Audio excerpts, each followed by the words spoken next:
Oke, assalamualaikum. Ketemu lagi bareng saya. Di video kali ini saya akan mereview sebuah software yang bernama Sibordir. Oke guys, gak usah perlu lebar-lebar untuk penjelasannya. Kita langsung saja ke proses cara penginstalan dulu guys. Oke, pertama-tama di sini ada softwarenya ya di dalam ini. Kita ekstrak dulu. Oke, setelah diekstrak lalu kita install seperti biasa guys.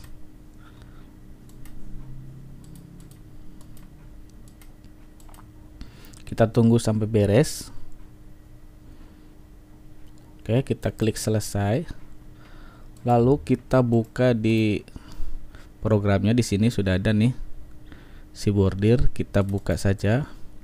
Nah, untuk konfirmasi di sini untuk awalannya dia meminta koneksi database.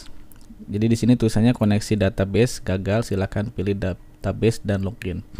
Nah, perlu diketahui, jadi di sini si software ini meminta database-nya yang harus kita buka ya guysnya.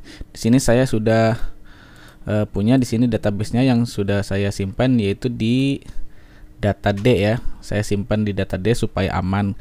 Kenapa kita simpan di data D? Karena si database ini adalah seperti memori yang nanti data-data catatan gitu disimpan di dalam si database ini guys. Ini seperti ini filenya.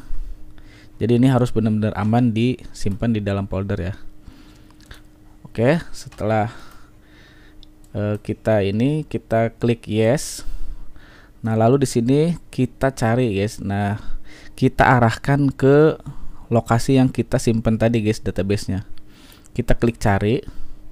Nah, lalu kita cari di folder yang tadi kita simpan. Saya taruhnya di data D, lalu di folder ini ya, database. Nah, ini dia database-nya. Kita klik aja, lalu kita open. Nah, sekarang sudah terbaca database-nya di data D, database Sibordir bla bla bla. Lalu kita simpan. Oke, di sini kalian tinggal masuk aja, login. Oh sorry, di sini ada passwordnya. Saya login.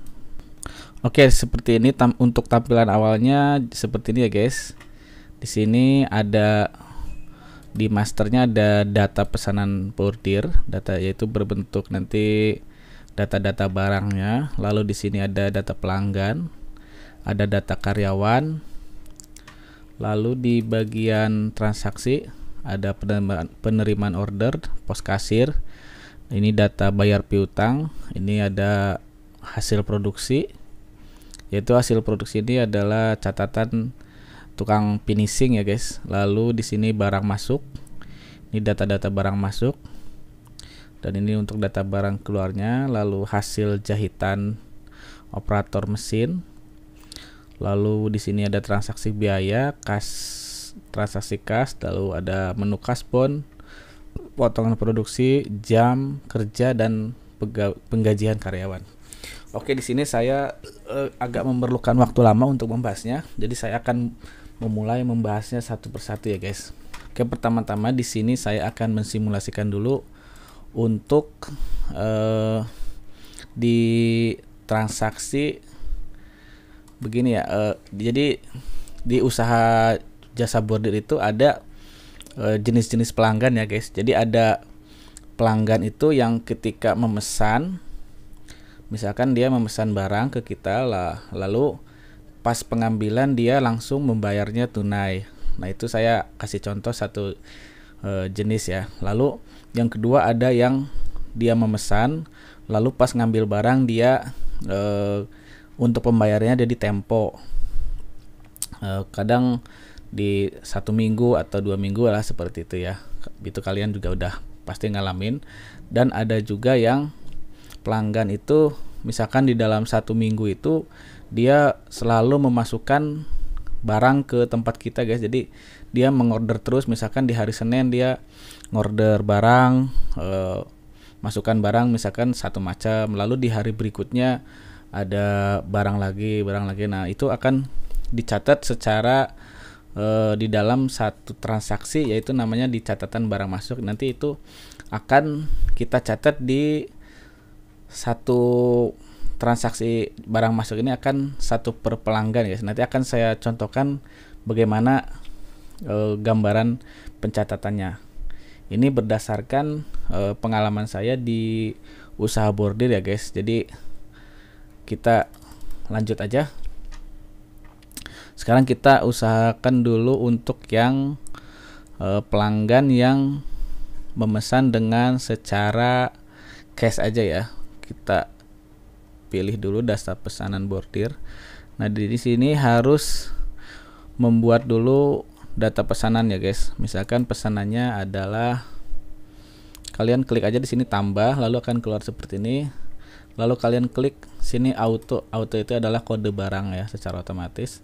Lalu nama barangnya misalkan logo Jaya Raya ya, Jaya Raya. Lalu kategorinya di sini kalian tinggal pilih aja, ada logo, ada kaos, kita pilih logo. Lalu untuk satuannya pieces. Nah, ini untuk harga jualnya berapa, misalkan kita isi 4.500 ya.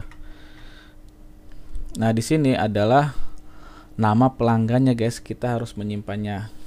Oke, sebelumnya kita harus membuat dulu data pelanggan ya guys. Jadi di sini kita buat dulu data pelanggan. Misalkan kita tambah, lalu klik auto. Di sini pelanggan 01. Lalu namanya misalkan Bapak Asep, kita sim alamatnya misalkan Jakarta. Lalu nomor telepon itu kalian bisa sendiri keterangan, dan di sini bisa juga kalian nanti ditaruh foto ya. Nanti kalian tinggal cari aja lalu arahkan ke foto yang mau ditempel sini. Kita simpan saja. Nah, di sini sudah tersimpan nama pelanggannya Bapak Asep. Oke, kita keluar, lalu kita masuk ke data pesanan yang tadi ya. Sini kita tambah auto, tadi logo Jaya Raya ya pesanannya. Lalu kategorinya logo, satuannya pieces, harga jualnya 4.500. Nah, ini nama pelanggannya kita pilih Bapak Asep. Oke. Kenapa di sini saya memilih memakai nama pelanggan, karena suatu saat si data ini akan penuh guys, nyampe ribuan atau ratusan gitu. Nah, supaya kita bisa memilih-milih ini data barang ini punya siapa aja gitu guys. Makanya kita dikasih si nama pelanggan ini, supaya nanti suatu saat si pelanggan itu akan mengorder repeat order. Nah, nanti data barangnya tidak akan tertukar sama orang lain, karena bisa aja nanti namanya logo Jaya Raya tapi pelanggannya beda-beda kan gitu. Oke, sekarang sesudah kita membuat data barang, lalu sekarang kita masuk ke menu order ya guys. Nah, di sini saya akan mencontohkan yang si pelanggan yang memesan. Nah, nanti pas pengambilan dia langsung membayarnya cash. Jadi kita akan simulasikan yang itu dulu guys. Sekarang kita masuk ke penerimaan order ya. Oke, di sini sudah ada tampilannya. Kalian masukkan saja ID pelanggannya. Lalu klik Bapak Asep. Lalu di sini kalian di barcode ini enter aja, tekan, lalu kalian pilih logo Jaya Raya. Nah, di sini akan keluar tampilan seperti ini. Kalian isi aja berapa si pelanggan itu memesan ke kita guys. Misalkan di sini saya tulis 200 piece, lalu kita enter. Nah, keterangannya di sini apa bisa kalian isi, misalkan ukuran 7x5 gitu lah ya, bisa, itu terserah kalian. Lalu kalian enter. Oke, di sini sudah masuk ke list bawah, lalu di sini kalian simpan saja. Bisa kalian cetak ke printer untuk ini tanda barang masuknya guys. Jadi nanti ke pelanggan kita bisa kita print lalu kita kasih sebagai nota order. Bisa juga printnya dirubah menjadi kecil guys. Jadi kalian bisa menggunakan printer yang kecil gitu nanti guys. Nah, seperti ini. Oke, setelah kita membuat nota order, lalu misalkan di 2 hari berikutnya si pelanggan akan mengambil barang kita, barang yang sudah dicetak. Nah, sekarang kita langsung masuk ke pos kasir ya. Nah, di sini ke pos kasir kalian tinggal buka saja di sini. Nah, di sini sudah ada guys antrian orderannya, yaitu namanya Bapak Asep. Kalian tinggal klik aja 2 kali. Nah, otomatis masuk ke si pos kasir. Lalu di sini untuk pembayaran, tadi kan pembayarannya langsung tunai ya guys. Nah, kita pilihnya yang tunai di sini. Lalu kalian isi di sini 900.000. Oke, setelah kalian isi, lalu kalian klik simpan. Lalu cetak printer.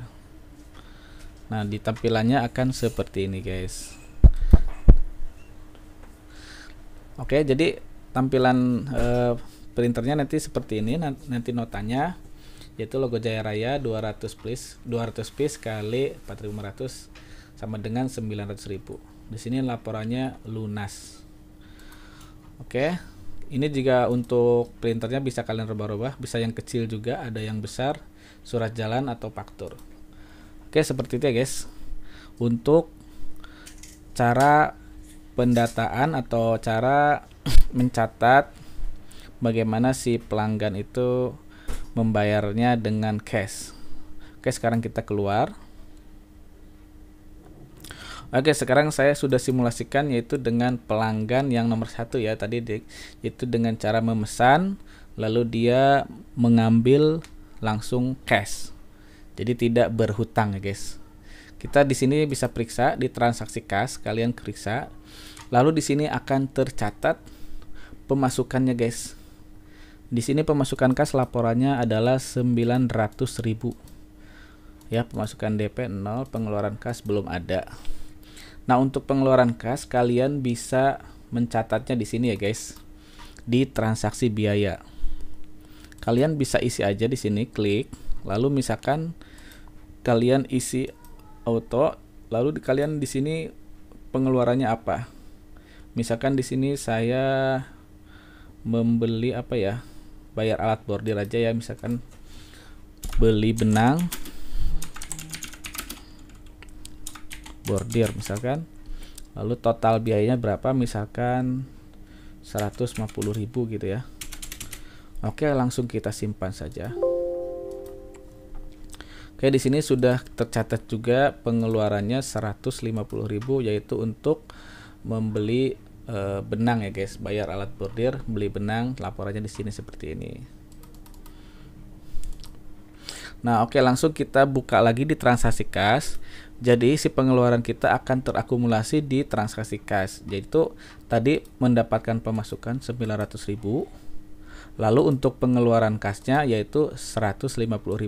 Jadi laporan pendapatan bersih kita adalah senilai 750.000. Oke, itu untuk transaksi kas dan biaya guys. Jadi seperti itu, simple aja. Karena di si usaha kita itu tidak bisa mencatat, misalkan kita modal bordir sekian-sekian. Nah, kita dicatatnya itu pengeluaran belanjanya aja nanti kita catatnya. Oke, sekarang kita akan mensimulasikan yaitu di pelanggan yang kedua ya guys. Jadi pelanggan yang kedua ini adalah pelanggan yang membayarnya di tempo ya guys. Jadi dia memasukkan barang ke kita, lalu kita selesaikan. Nah, setelah selesai diambil, tapi dia tidak langsung bayar. Oke, di sini saya buat dulu data pelanggannya. Namanya Bapak siapa ya? Bapak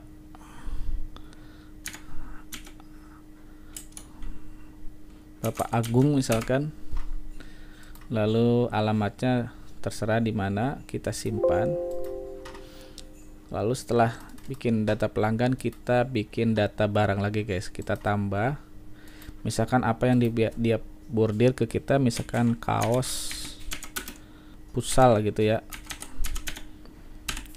kategorinya kaos piece, harganya misalkan 15.000. Nama pelanggan kita pilih Agung. Oke, sekarang kita simpan. Oke, setelah kita simpan, lalu kita masuk ke penerimaan order. Pak Agung pilih, lalu data barangnya, kaos futsal.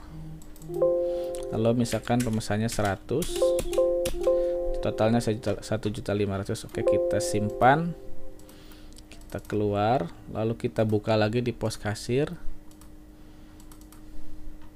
Nah, di sini kita pilih di tunai kreditnya nih, kita pilih berapa guys temponya dia, misalkan bayarnya per 1 minggu, kita pilih per 1 minggu, lalu kita klik simpan. Kita bisa cek ke printer seperti ini logonya. Dan untuk logo di sini nanti kalian bisa rubah dengan logo usaha kita masing-masing ya guys. Jadi nanti ini bisa diubah-ubah.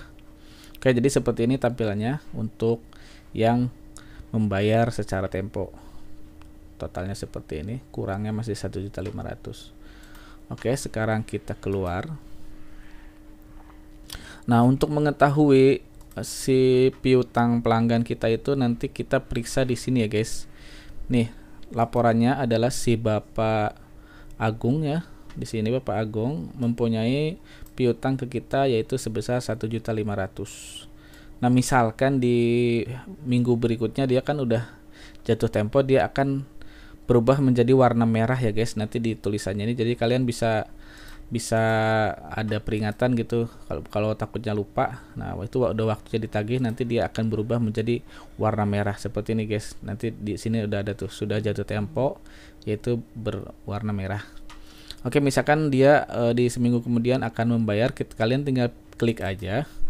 Lalu di sini kalian klik aja. Di sini misalkan dia ngebayarnya itu enggak langsung semua 1.500.000, dia misalkan hanya 1 juta dulu, kalian bisa isi 1 juta dulu, lalu kalian simpan. Oke, jadi di sini laporannya telah dibayar 1 juta, sisa hutang masih 500, seperti itu guys. Lalu dia juga akan tercatat di transaksi cash seperti ini guys. Di sini pemasukan ada masuk 1 juta seperti ini. Ya, jadi penambahan kasnya tadi dari yang sebelumnya sekarang menjadi 1.750.000. Oke, misalkan di hari berikutnya si Bapak Agung ini membayar lagi, kalian tinggal klik aja di sini 2 kali, lalu kalian isi misalkan 500.000 bayar lagi. Oke, kita simpan. Di sini laporannya angsuran piutang berhasil dan piutang pelanggan sudah lunas. Kita klik OK. Lalu dan secara otomatis dia akan hilang seperti ini guys. Kita cek lagi ke transaksi kas. Lalu di sini piutang Bapak Agung yang kemarinnya 1 juta, yang sekarang 500. Lalu sekarang pendapatan kita udah mencapai 2.400.000, lalu dipotong pengeluaran 150.000. Oke, itu adalah simulasi untuk pelanggan yang kedua ya guys. Nah, sekarang kita akan mensimulasikan pelanggan yang kebiasaannya sih paling banyak ya guys. Jadi di sini pelanggan ini memasukkan barangnya itu dalam 1 minggu bisa nyampe 10 atau 5 atau lebih banyak lagi. Nah, sekarang kita akan membuatnya seperti ini. Kita buat dulu data pelanggannya. Bapak Jaya misalkan, alamat di mana tuh terserah kalian isi, lalu kalian simpan. Oke, udah buat data pelanggan. Sekarang kita membuat data barang dulu. Sini kita buat data barangnya sekalian banyak ya guys. Misalkan logo SDN 100,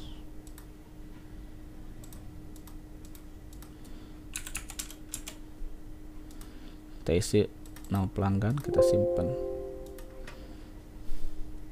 Kita tambah lagi logo SMP 500 misalkan.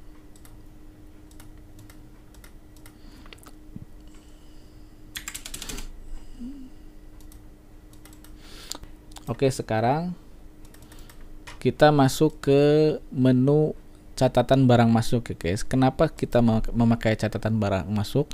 Karena si data ini akan dicatat secara bertahap setiap harinya guys. Jadi karena si pelanggan ini membayarnya di antara sekitar 1 minggu atau 2 minggu, sedangkan dalam waktu rentang itu si pelanggan itu memasukkan sampai bertahap gitu, misalkan hari ini barang A, hari berikutnya barang B, selanjutnya seperti itu. Nah, kita masukkannya di catatan barang masuk. Sekarang kita mulai input barang, lalu kita pilih data pelanggan, lalu di sini kalian pilih di kolom ini, kalian enter aja, pilih mana barang yang dicatat. Sini SDN 100 misalkan, dia di hari Senin misalkan, masukkan barang 200 pesanannya, jenisnya bisa kalian isi logo, lalu kalian tambah. Oke, secara otomatis akan tercatat di sini. Oke, kita simpan. Nah, di sini sudah ada. Ini nanti adalah catatannya per pelanggan gitu, guys. Nanti di sini kalau ada pelanggan lain akan masuk secara grup ya. Oke, sekarang kita edit input lagi. Misalkan di hari berikutnya si Bapak Jaya ini memasukkan lagi barang yang baru. Kita klik di sini enter. Lalu kita klik di sini. Misalkan seperti ini, lalu jumlahnya misalkan 200. Oke. Di sini sudah tersimpan. Nah, sekarang di sini di Bapak Jaya ini sudah tercatat yaitu 2 macam barang, yaitu logo SCP 500, logo SDN 100. Ini adalah contoh bagaimana mencatat dalam satu pelanggan itu dia bisa memasukkan order ke kita bisa sampai puluhan ya guys. Nah, nanti setelah banyak, misalkan saya kasih contoh 2 dulu, misalkan setelah di dalam 1 minggu dia itu waktunya ditagih. Nah, kalian tinggal klik aja di sini 2 kali, kalian pilih yang Bapak Jaya ini, kalian klik aja 2 kali. Lah, secara otomatis dia akan masuk ke menu penerimaan order ya guys. Lalu kalian simpan aja, simpan, bisa kalian print juga nanti. Lalu kalian keluar, lalu kalian langsung masuk ke menu pos kasir dan cari di sini di kaca pembesar ini, kalian klik, lalu sudah ada notanya guys, kalian tinggal buka saja dan akan terbaca secara otomatis di menu pos kasirnya. Oke, di sini kalian pembayarannya misalkan tunai atau 1 minggu. Saya di sini pembayarannya tunai. Lalu kita klik 1.500.000 di sini bayarnya. Setelah kita isi, lalu kita klik simpan. Lalu kita cetak ke printer seperti ini. Oke, bisa kalian lihat seperti ini tampilannya nanti jika kalian mengeprintnya. Seperti ini ya guys. Oke, cukup simpel kan. Lalu kita cek lagi di transaksi kas pemasukannya, dan ini adalah pemasukan tunai yang barusan 1.500.000 dari Bapak Jaya ya guys. Laporannya langsung tercatat semua di transaksi kas.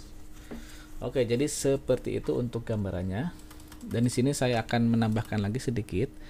Lalu setelah si Bapak Jaya ini melunasi tagihannya, kalian tinggal klik saja di sini, lalu kalian klik barang diambil. Oke, secara otomatis ini datanya akan hilang ya guys. Kita cek di sini datanya sudah kosong. Si data tadi sudah berada di menu barang keluar, yaitu di sini. Jika suatu saat nanti kalian perlu membutuhkan data ini lagi, kalian tinggal pilih aja batal barang diambil, lalu barang itu akan kembali ke barang masuk seperti ini. Kalian lihat, nah ini akan kembali ke sini. Oke, kita barang diambil aja karena sudah diambil. Dan ini untuk barang masuk ini pokoknya seterusnya seperti itu ya guys caranya. Oke, setelah menu barang masuk, sekarang kita masuk ke menu produksi ya guys. Hasil produksi. Di sini hasil produksi itu yaitu untuk mencatat data-data finishing aja ya guys. Misalkan di tukang finishing ini mencatat hasil yang tadi.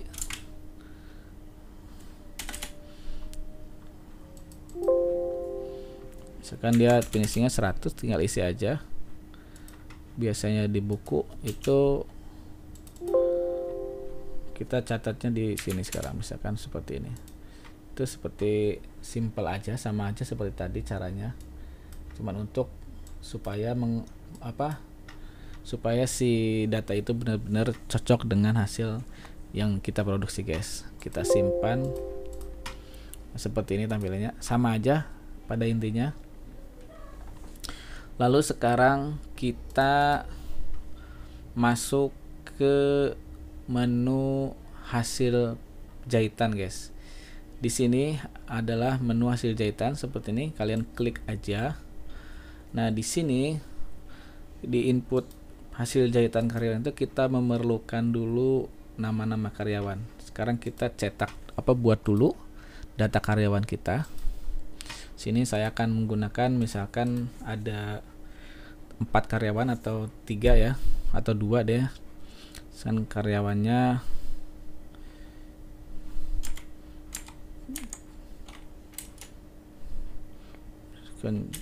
Yusuf, gaji per hari misalkan 100.000. Di tempat tanggal lahir kalian bisa isi sendiri, dan di sini bisa buat foto juga, kita simpan aja. Lalu karyawan yang kedua adalah Bambang, misalkan gajinya misalkan 100.000, kita simpan. Lalu yang ketiga misalkan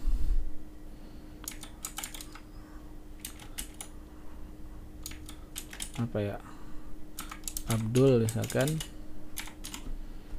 gajinya yang ini misalkan 90.000. Kita bedakan dulu ya untuk mensimulasikan, kita simpan. Oke, di sini saya cukupkan dulu untuk 3 karyawan.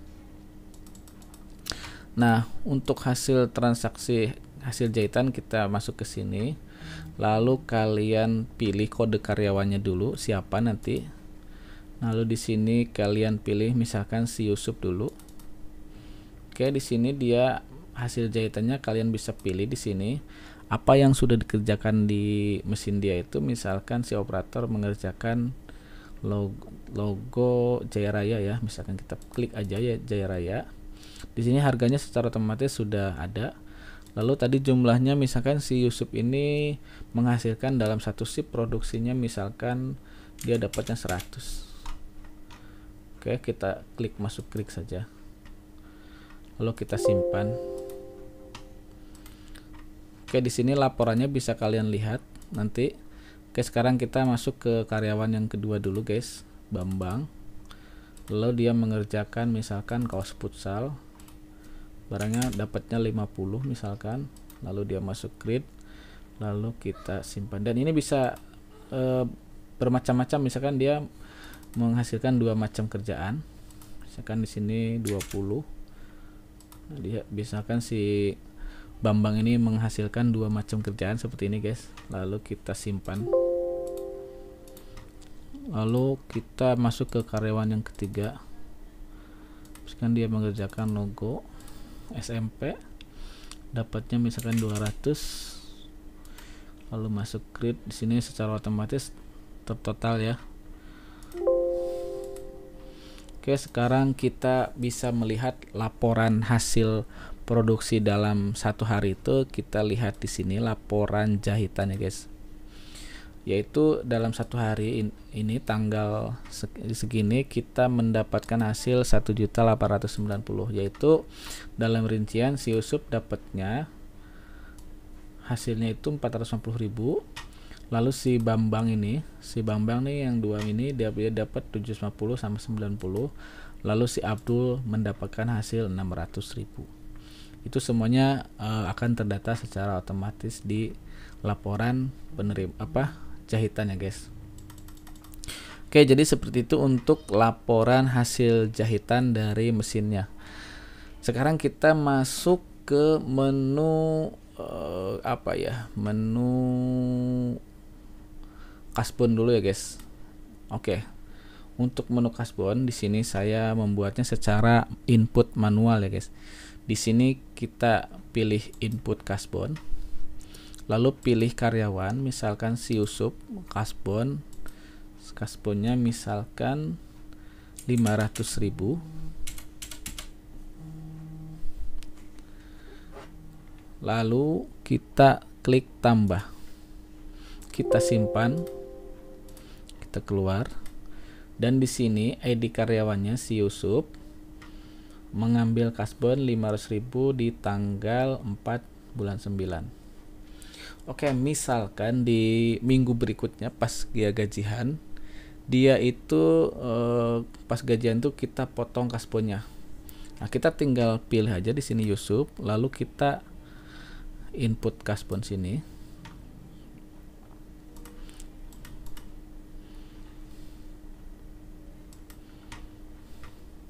Kita pilih datanya si Yusuf. Nah, di sini udah ada 500, lalu kita pilih bayar 205. Misalkan dia bayarnya cuman separuh dulu guys, kita potong separuh dulu, misalkan 200.000.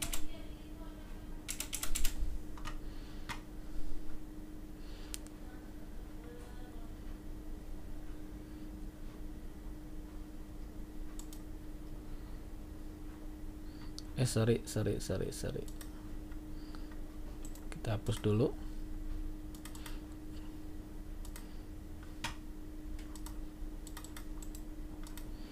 Dia kasbonnya itu tadinya awalnya 500.000, lalu dia bayarnya cuma 200.000. Nah, seperti ini guys cara nyatetnya.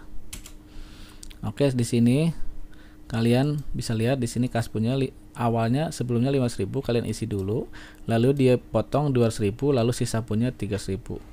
Kita tambahkan lalu kita simpan.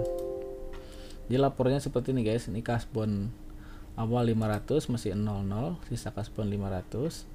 Nah, sekarang sisa kasbonnya,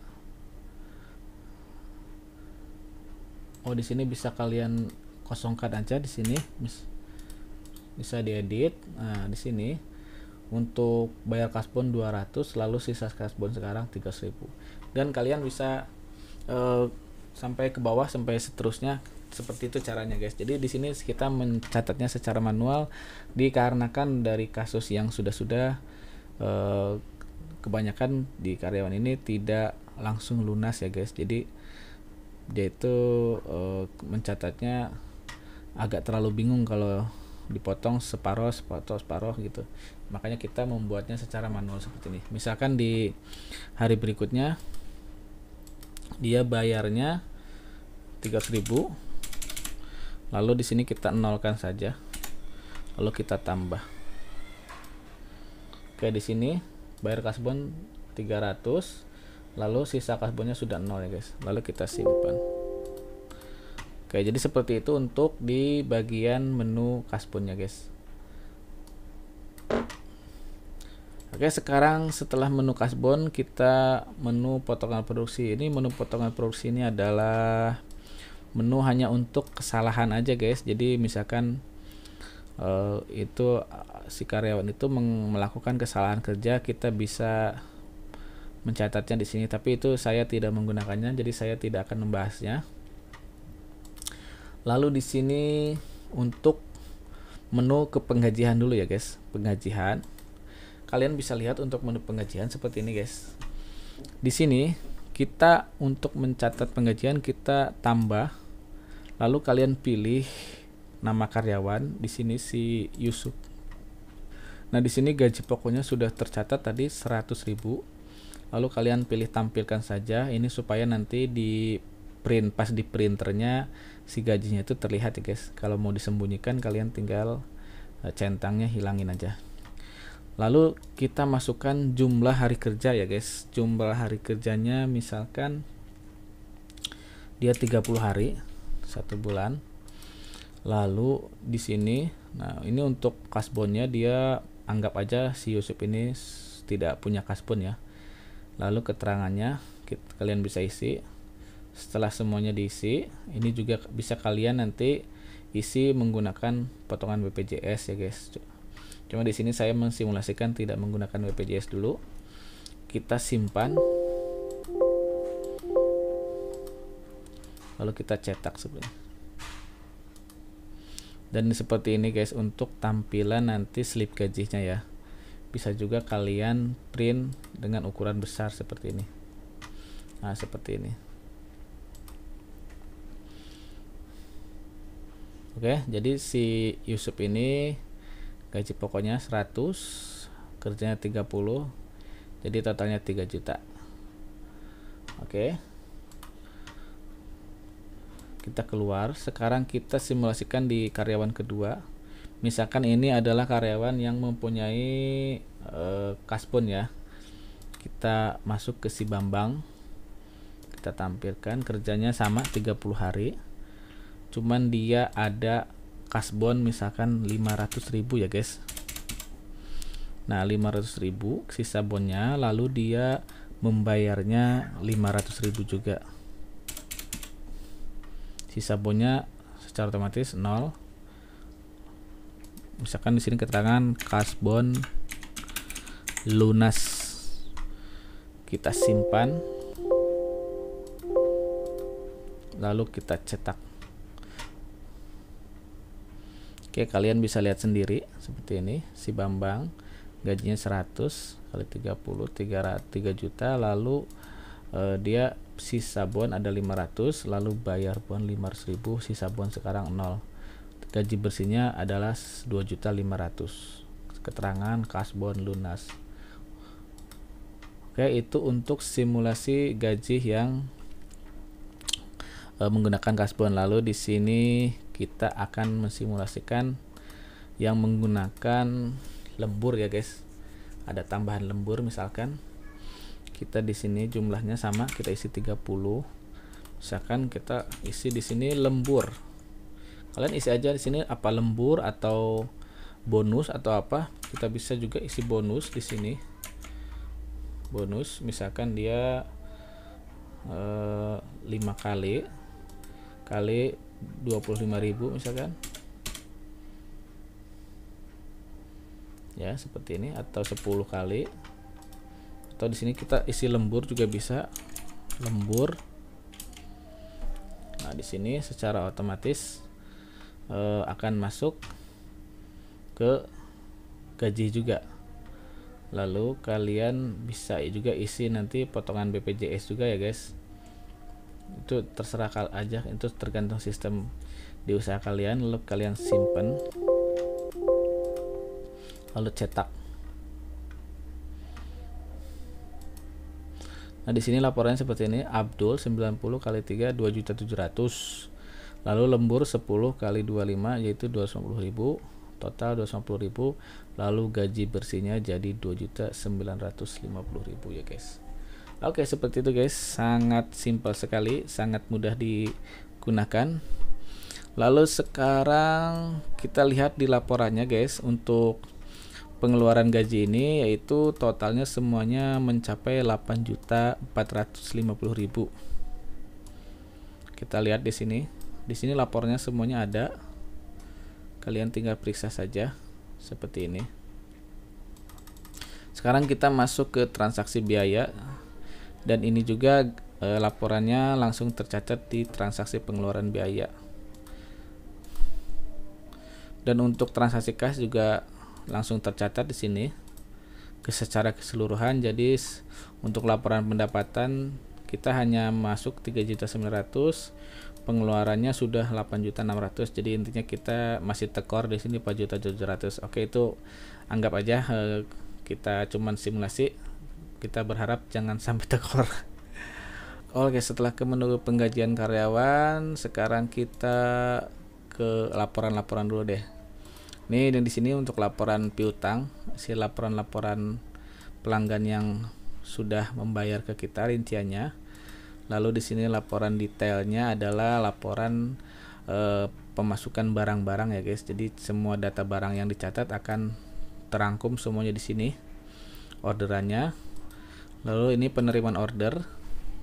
Itu order yang kita catat tadi. Lalu di sini hasil jahitan seperti tadi yang sudah saya jelaskan. Sini stok nama barang, itulah stok barang aja ini.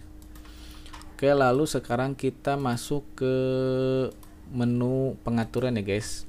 Nah, di menu pengaturan ini kalian bisa merubah nama usaha kalian. Misalkan di sini Bordir Komputer Indonesia ya gitu ya. Misalkan kita rubah alamatnya Jakarta, HP-nya 0 bla bla bla. Di sini kalian bisa tulis nomor rekening, atau setelah barang dibeli tidak dapat dikembalikan, seperti itulah.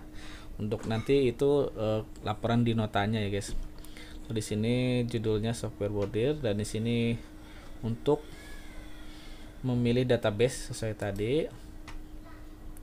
Nah, untuk mengganti logo perusahaan kalian bisa cari aja di sini, nanti kalian dipilih aja logo ini.